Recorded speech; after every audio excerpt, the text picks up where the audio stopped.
জানো তো সকালবেলায় উঠে আমার আজকে একদম শরীরটা ভালো না, মনটাও ভালো না। জানো তো প্রথমত ছিল হচ্ছে ভোটের টেনশন। আজকে যেহেতু ভোট 29 তারিখ, কি হবে কি হবে এই একটা টেনশন।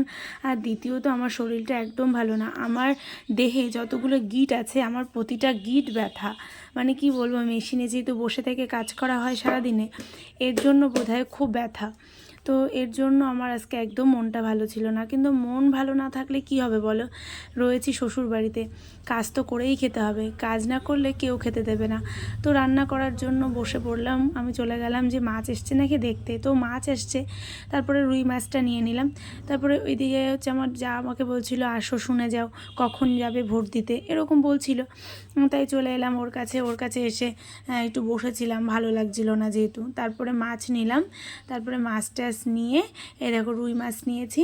রুই মাছই আজকে হচ্ছে আলু দিয়ে রান্না হবে। আর এই দেখো এদিকে সঙ্গপঙ্গরা কত আমার রুই মাছ দেখে চলে এসেছে রুই মাছ নিতে। তারপরে এদিকে একটুখানি চা খেয়ে নিলাম। চা খেলে না অনেক সময় ফ্রেশ লাগে, তার জন্য চা খেয়ে নিলাম। আর মাকে বললাম তুমি একটু আমাকে সবজি কেটে দাও, আমার একদম ভালো লাগছে না আজকে।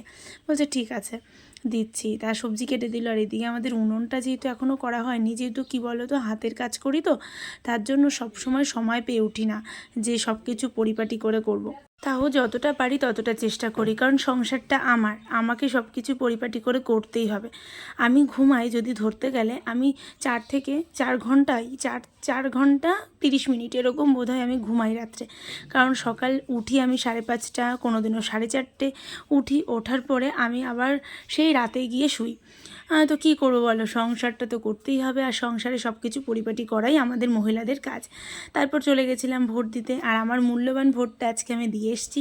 এখন শুধু 4 তারিখের অপেক্ষা, রেজাল্টের অপেক্ষা, রেজাল্টে কী হয়। তবে আমি চাই সবাই সুস্থ থাকবে, ভালো থাকবে, এটাই চাই। তো সেই জায়গাতেই দিয়ে এসেছি যাতে আমরা সবাই সুস্থ থাকতে পারি। তারপর এদিকে আমি রেডি হয়ে চলে গেলাম। আজকে হচ্ছে যেহেতু বার্থডে ছিল আমার ননদের ছেলের, তো সেখানেই চলে গেছিলাম আমি, আমার যা আর আমার ভাসুর, সবাই মিলে চলে গেছিলাম।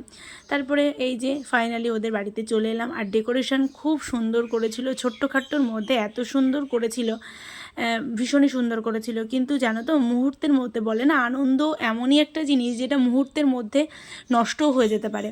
আর আমাদের আজকের দিনটাও হয়েছিল সেরকমই, মানে আনন্দটা একদম জাস্ট মুহূর্তের মধ্যে শেষ হয়ে গেল।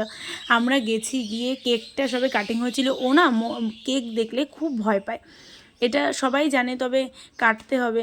তো তার জন্য ওকে নিয়ে যাচ্ছিল সামনে, কিন্তু ও কাটতেই চাইছিল না। প্রথমত আগুনটা দেখে ভয় পাচ্ছিল, দ্বিতীয় হচ্ছে কেকটাকে দেখে ভয় পাচ্ছিল। ও নাকি প্রথমবার কেক কাটতে গিয়ে খুব ভয় পেয়েছিল।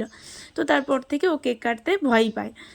আর এদিকে দেখো, বললাম না মুহূর্তের মধ্যে আনন্দ কিভাবে মানে সমাপ্ত হয়ে যাবে কেউ বলতে পারবে না। এদিকে কারেন্ট চলে গেল, এদিকে প্রচুর পরিমাণে ঝড় উঠেছে, বৃষ্টি উঠেছে, একেবারে ল্যাচাকার অবস্থা। তারপরে তো আমরা যে যার ফ্ল্যাশ জ্বালিয়ে আমরা ভাত খেয়েছি, কারণ ছোট করে অনুষ্ঠান করেছে, কোনো ডেকোরেশনের সেরকম ব্যবস্থা করা হয়েছিল না, কারণ কে জানে বলো যে এরকমভাবে বৃষ্টি আসবে। তারপরে এদিকে আমরা ভাত টাত খেয়ে নিলাম ওরকম ফ্ল্যাশ জ্বালিয়ে। কিছু করার নেই, ওদের মনের অবস্থা খুবই খারাপ। তো চলো এই পর্যন্তই।